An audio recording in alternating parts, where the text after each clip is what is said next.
Hello everyone! Welcome to Milestone Institute C1 Novel and Vocab Week 1. This is for 2024 first semester for 3rd graders. So let's get started. But who am I?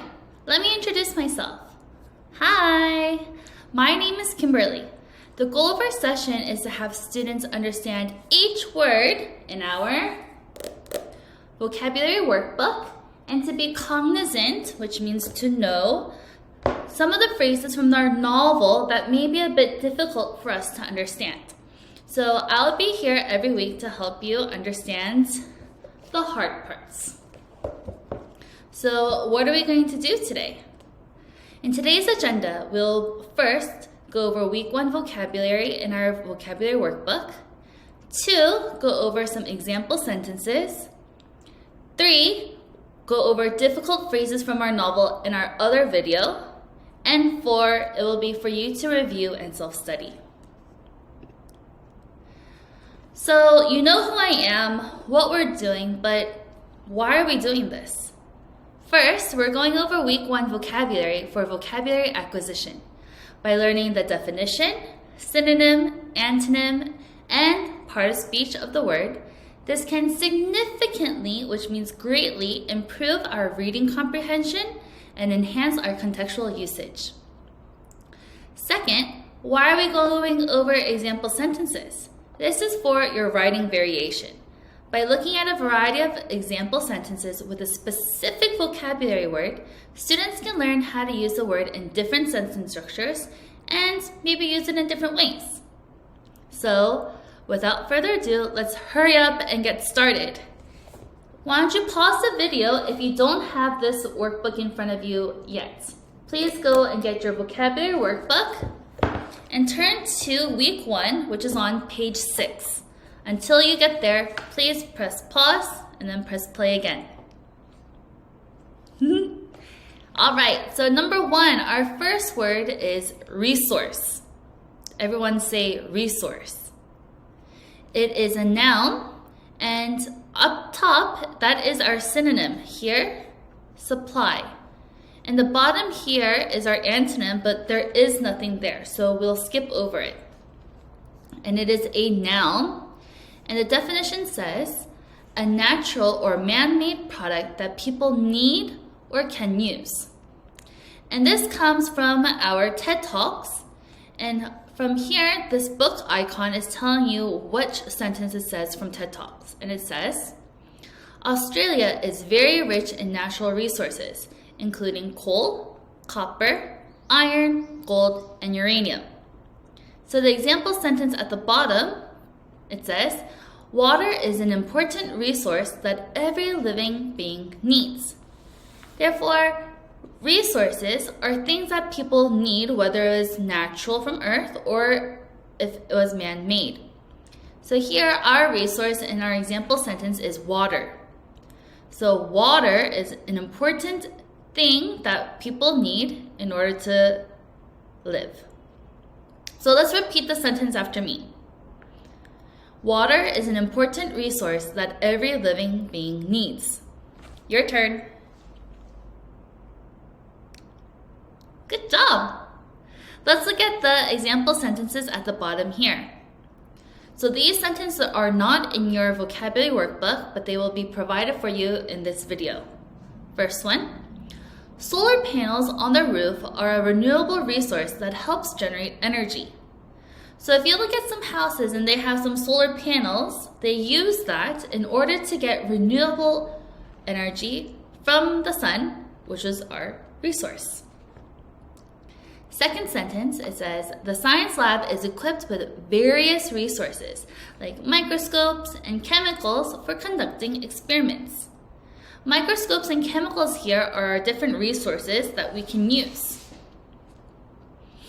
Everybody understand the word resource? Please repeat after me, resource. Good, number 2, there's going to be a lot of repeating, so please get ready. The word is conserve. Everyone say conserve. Good. The synonym is save, and the antonym is waste. The part of speech is verb, and the definition says to use less of something or make something smaller. So we're trying to save it. We're not trying to use a lot of it. We're only trying to use a little bit. And this is also from your TED Talks, and it says, one way to conserve electricity is to turn off the lights when you leave a room. So we're trying to save energy and electricity by turning off the lights. We're using less of it. Example at the bottom, it says, it is important to conserve your food supply in case of a war. So if a war were to happen, that means we would have to use less or eat less of our food supply, just so that we can last for a little bit longer. So repeat after me. It is important to conserve your food supply in case of a war. Make sure you're repeating. At the bottom, example 1. We should conserve water by turning off the faucet when we brush our teeth. Do you make sure that you turn off the faucet when you brush your teeth? But you don't want the water to continually flow out of the sink. That would be wasting, which is the antonym here. We want to save and conserve the water by turning it off. Example 2, it says, as a class, we decided to conserve paper by using both sides before recycling it. So not only are they recycling, which is good to save, but they're also using both sides before recycling it. We are conserving. Great job. Number 3, our word is crucial. Everyone repeat after me and say crucial. The synonym is critical and the antonym is unimportant.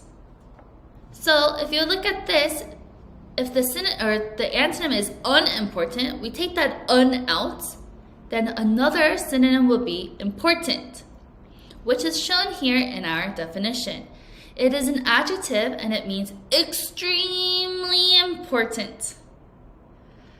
From our book, it says it's crucial to fix leaky faucets because even a small leak can waste a lot of water. So it means it's very important to fix our leaky faucets, meaning our broken sinks. Another example, it says, a crucial step in preventing fires is to install a working fire alarm. So an important step. You can always replace crucial with the word important. Why don't you try using this word throughout the week for practice? So repeat after me. A crucial step in preventing fires is to install a working fire alarm. Great work. Example at the bottom. Paying attention during class is crucial for understanding and doing well in your studies. Don't you agree? We should always pay attention so that we can understand. Example 2. The teacher said it was crucial for students to follow directions during the fire drill. That's very important for everyone's safety. Crucial. Extremely important. Repeat after me. Crucial. Crucial. Very good. Let's go to number 4. The word is statistic. Statistic. It is a noun, and the definition says, a fact or piece of information that is shown by a number. So we're going to use some kind of percentage or some type of number to show us some more information. In our TED Talks, it says, each month the government publishes statistics about the number of people who found and lost jobs. So it's going to tell you a percentage of how many people who found a job or how many people lost a job. A better example is at the bottom. It says, statistics show that less than 25%, which is our statistic, of Americans get enough daily exercise. That's a very low statistic. 25%. That means what? 75% of Americans don't get enough daily exercise. So our statistic here was our percentage, the fact or piece of information shown by a number. So repeat after me. Statistics show that less than 25% of Americans get enough daily exercise. Very good. Example at the bottom, it says, including a statistic within your introduction paragraph will grab the reader's attention. So adding a statistic maybe for your hook will be a very good idea. Example 2, the newspaper article included a statistic about the percentage of students who enjoy reading. Maybe it says 100% because we all love reading, right? All right, numbers 5 through 9 on page 7 are now from your novel. Okay, the word stir, everyone say stir. It is a verb and it means to move, especially slightly or lightly. And this comes from our book, Dragons in a Bag. And it says, we both hear someone stirring and cursing inside the apartment.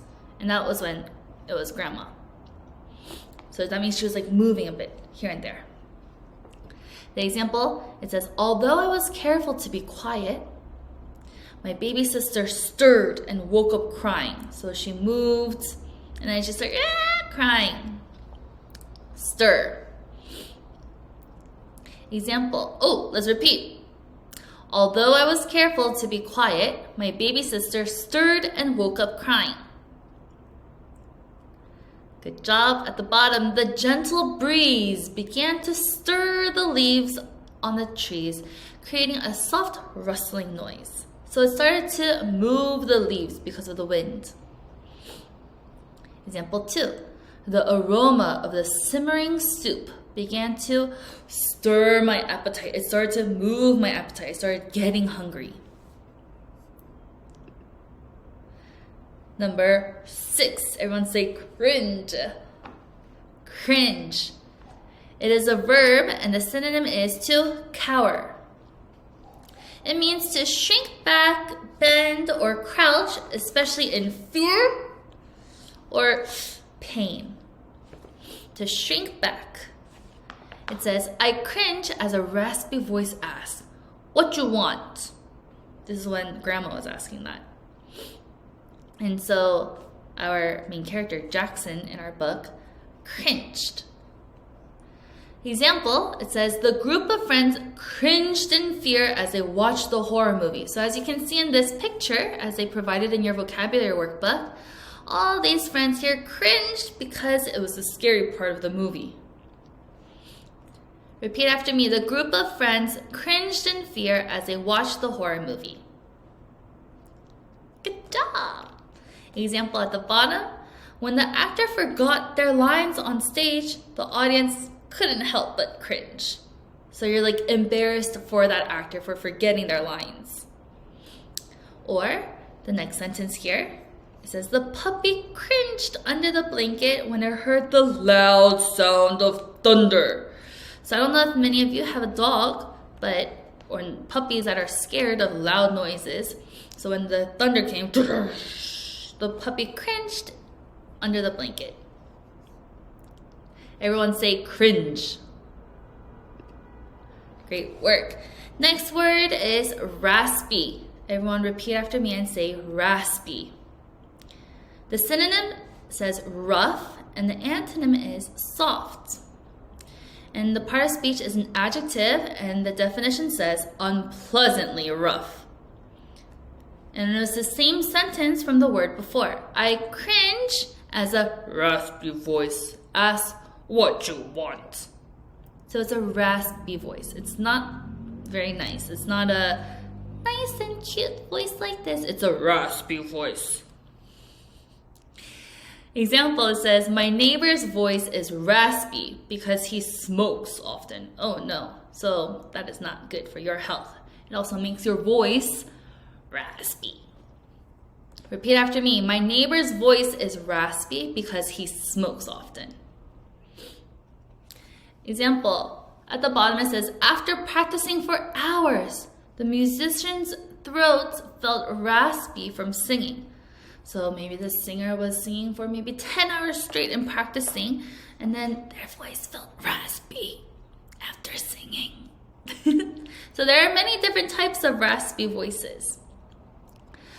Or, the example sentence at the bottom, it says, the cat let out a raspy meow, signaling that it might be feeling unwell. So we know a cute meow can be like, meow, but a raspy meow will be like, meow. I'm not very good at it. Repeat after me, raspy. Great. Number 8, the word is influence. Influence. And the synonym is impact, and the part of speech is noun. The definition says, a person or thing that is able to have an effect on other people or on events. Here in the book it says, Mrs. Patel calls me a good influence, meaning that Jackson is a good person for his friend to follow and to have an effect on. So maybe because Jackson is a nice boy, that makes Mrs. Patel think that he is a good influence. The example that the book tells us is, I don't hang out with those mean girls because they are a bad influence. So here we have the opposite. Someone who is a good influence, who is nice and that you can learn from. But a bad influence would be someone who is not very nice, is pretty mean, and will make you into maybe a worse person. So repeat after me. I don't hang out with those mean girls because they are a bad influence. So let's look at something else not between good and bad. Here it says, the books we read have a powerful influence on shaping our thoughts and our ideas. So we should read lots of different books so that we can learn and so that they have a good influence on our brain. Example 2. Learning about different cultures can broaden our perspectives and have a positive, which means good, influence on our world view. So we should learn about many different cultures so that we can have a very wide perspective. Everyone say influence. Number 9, the word is musty. Musty. The synonym is aged, and the antonym is fresh. The part of speech is an adjective, and the definition says having a stale, moldy, or damp smell. So if you know what damp means, it means slightly wet. So if it has a stale and moldy and slightly wet smell, I don't think that's a very good smell. In our book, it says, the apartment smells musty, but it looks tidy. So even though it smelled a little bad, it was still clean. And this was Grandma's apartment that they were describing. Example says, your closet is musty because you haven't cleaned it in a long time.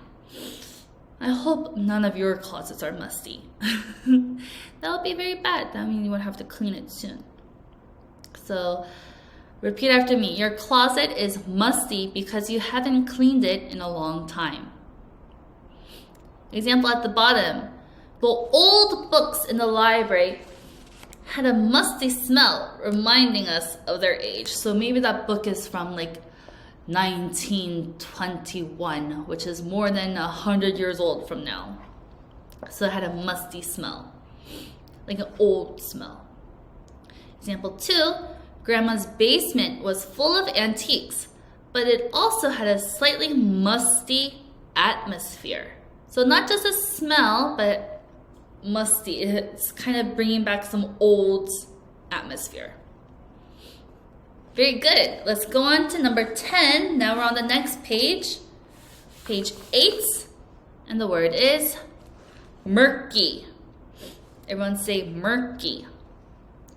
The synonym is cloudy and the antonym is clear. The part of speech is adjective and the definition says dark and difficult to see through. And in our book it says, in fact, her eyes are a murky black or blue-black color. And she doesn't have any eyebrows at all. Can you imagine? That's when Jackson was describing his grandmother. So it's dark and difficult to see through. So murky. If you look at this picture here, the water is murky. You can't really see through it, which is where our example sentence comes from.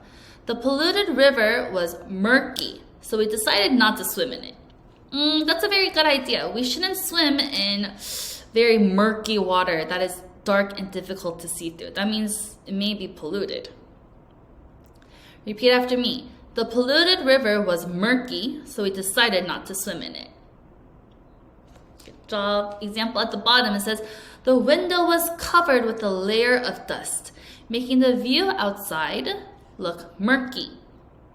So I know when there's a lot of yellow dust around, and then it makes our windows very murky. You can't see very clearly. Or the next one, it says the pond water looked murky because of the mud and algae. So kind of similar to the sentence above here, but we can say it differently. All right, number 11, everyone say wilting. Wilting.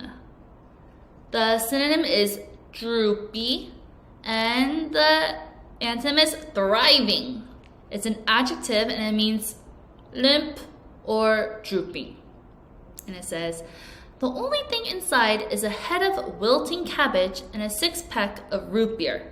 This is when Jackson was looking inside his grandmother's refrigerator, and he saw a head of wilting cabbage, meaning there's lettuce, cabbage in her refrigerator, but it's wilting. It's like, what?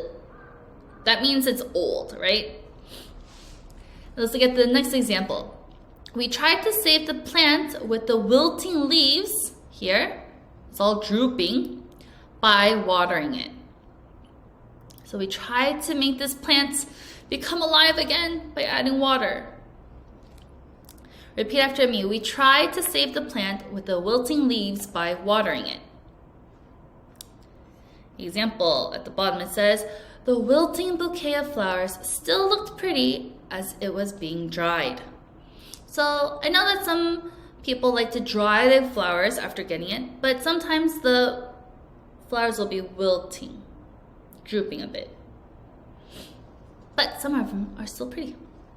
Example, next line, it says, when I was cleaning out my refrigerator, I found wilting spring onions that needed to be thrown out. So kind of like the sentence from our novel, when we find a wilting cabbage or wilting spring onions, it's probably a good idea to throw it away. Everyone say wilting. Great. Number 12. The word is particular. Everyone say particular. The synonym is exact, and the antonym is general. It's an adjective, and it means referring to one specific person or thing. It is a particular person or a particular thing that we are trying to point out to.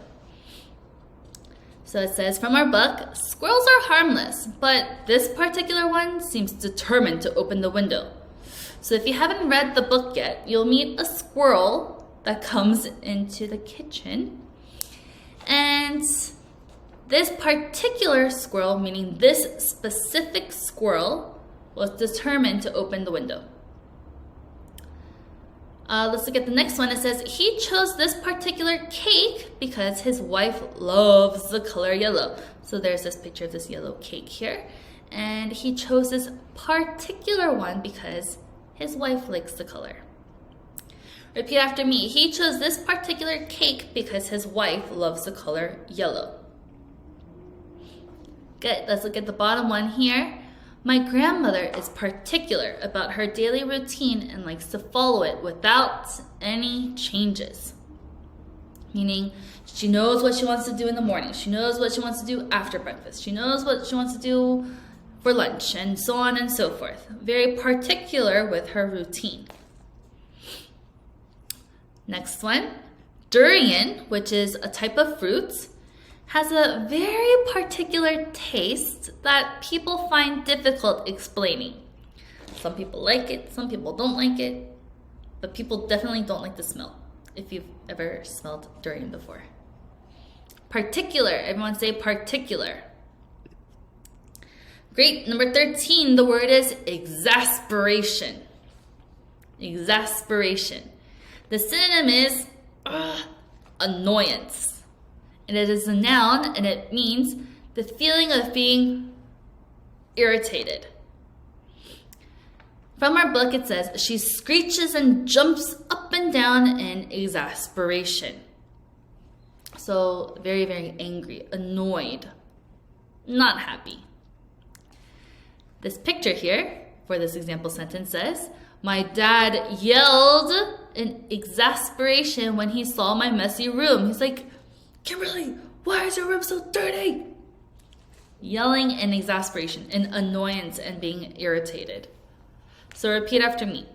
My dad yelled in exasperation when he saw my messy room.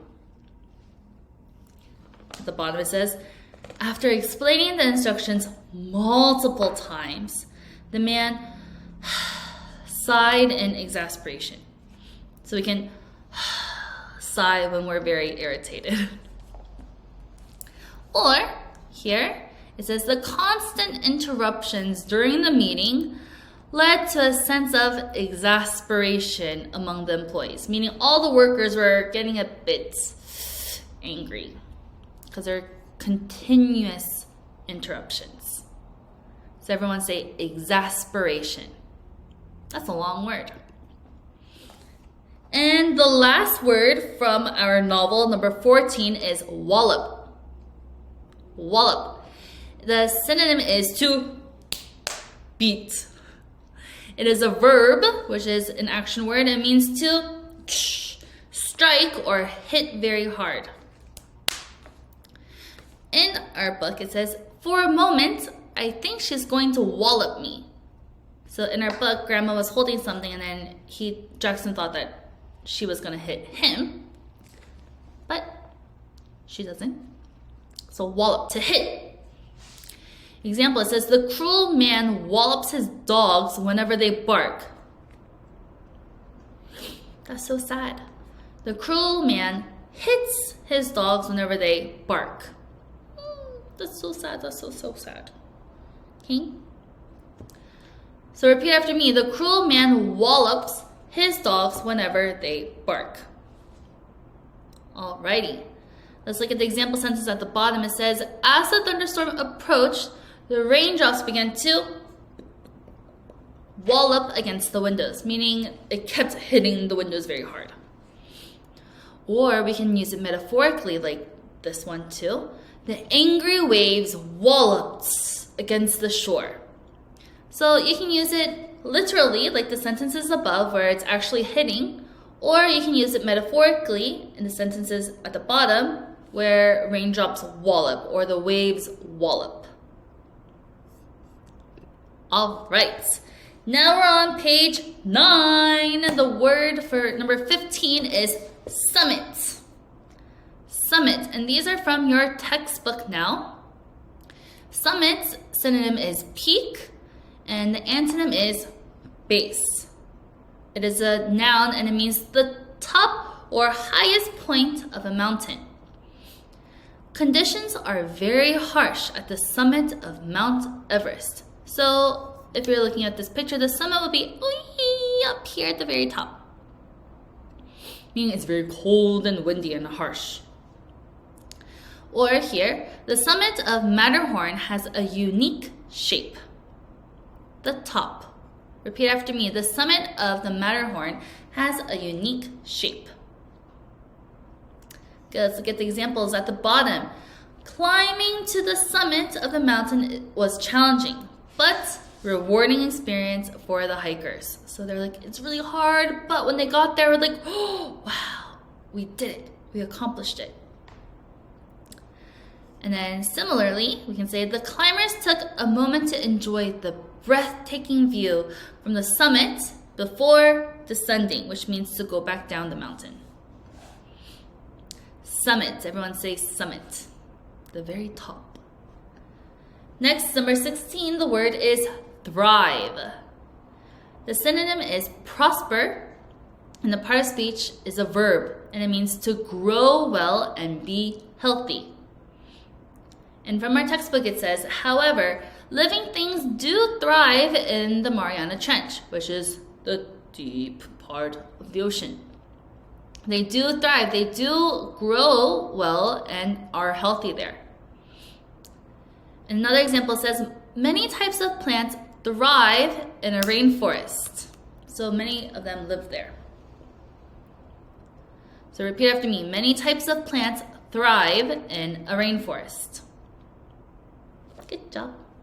Let's look at the bottom example sentences. It says, regular exercise and a balanced diet are essential, meaning they're very important, or we can say one of our other vocabulary words, crucial, for the body to thrive, to be healthy and stay healthy, or to grow and to stay healthy. Next, it says, children thrive when they receive love and support and encouragement from their families and friends and teachers and everyone. Thrive, to grow well and be healthy. Number 17, the word is prehistoric. Prehistoric. The synonym is ancient and the antonym is modern. It is an adjective and it means very old, from a time before history was recorded. In our book, it said, some creatures look like deep sea movie monsters or survivors from prehistoric times, meaning long time ago when there were dinosaurs. Which leads me to my next sentence. Prehistoric animals like dinosaurs roamed the earth long before people. Prehistoric. Pre meaning before, historic, history, so before history. Long time ago. So repeat after me. Prehistoric animals like dinosaurs roamed the earth long before people. Great, let's look at the examples at the bottom. Paleontologists study prehistoric fossils to learn about animals that lived long ago. So these are types of people who study the old fossils, ancient fossils. Or the next sentence says, the museum displayed a collection of prehistoric artifacts, including stone tools and pottery. So maybe they found, these paleontologists found these artifacts and put it in the museum. Prehistoric, old, ancient. Next, number 18, our word is vital. The synonym is essential and the antonym is unimportant, so not important. But that's the antonym. So it means, again, very important. It is an adjective and it says needed or very important. From our book, it says the extreme temperatures and pressure of the deep ocean are vital to these organisms. So when I was talking about the Mariana Trench, the animals that live there, the sea creatures that live there, they need those extreme cold temperatures and the pressure of the water in order to, another word, thrive there. Our next example, very short, it says water is vital to all living things. Again, we need water. It's very important for us to live. It's essential, the synonym. Repeat after me. Water is vital to all living things. Example at the bottom, it says teamwork, working together, is vital in achieving common goals and completing projects successfully. So we can complete these projects and we can do very well, but we need teamwork. Next one says sunlight is vital for plants to grow. Again, plants need sunlight in order to grow and thrive. Also, water and air. Let's go to the next page, page 10. Number 19, the word is result. Result. The synonym is outcome and the antonym is cause. The part of speech says noun, and the definition is something that is caused by something else that happened. So we have one thing, and then it causes something else to happen, which was, this will be the result. As a result of her hard work, she won first place in the competition. Also, sorry, I forgot to mention, number 19 and 20 are from speech. So result, something that is caused by something else. Let's look at the bottom one sentence. Or repeat after me first. As a result of her hard work, she won first place in the competition. So in the end, example at the bottom, the medical test results showed that the patient was healthy. So they took all these tests and found out, good. Results, the end part, she was healthy. Or we can look at the next sentence here. It says, the scientific experiment had an unexpected result that confused the researchers. So we didn't think that this was going to happen, said the scientists, and so they're very confused about it. Results, the outcome, the ending part. Number 20, our last word is recycle. Everyone say recycle. The part of speech is a verb, and the definition says to treat or process used or waste materials so as to make suitable for reuse. So we're going to put our trash, not in the trash can, but things that we can recycle like plastic, cardboard, paper, glass into different various spots so that we can reuse it later. The example sentence says, many people are unaware of how to recycle properly. I know there are some steps in Korea also that we need to recycle very meticulously. Repeat after me. Many people are unaware of how to recycle properly, meaning they don't know. Did you repeat? At the bottom it says we should recycle plastic bottles to help reduce waste. So we don't want to make too much trash. We have to recycle. And the last example sentence says, in our school we have designated bins to recycle paper, cardboard, and other materials. Just like at MI, if you go over where the water fountain is, there is a designated trash bin for plastic, paper, and I think waste there. So make sure that you are very careful when you throw away things there also. Last word, everyone say recycle.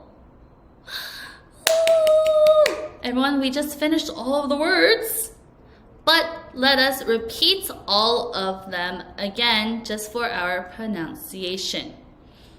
Everyone say resource, conserve, crucial, statistic, stir, cringe, raspy, influence, musty, murky, wilting, particular, exasperation, wallop, summit, thrive, prehistoric, vital, result, recycle. Very good job, everyone. Now it's time for you to self-study and to go ahead and do your vocabulary homework if you haven't already. Okay? Thank you for joining me today for our first week of our vocabulary review. And I hope you watch our other video explaining the difficult phrases in your novel. See you then.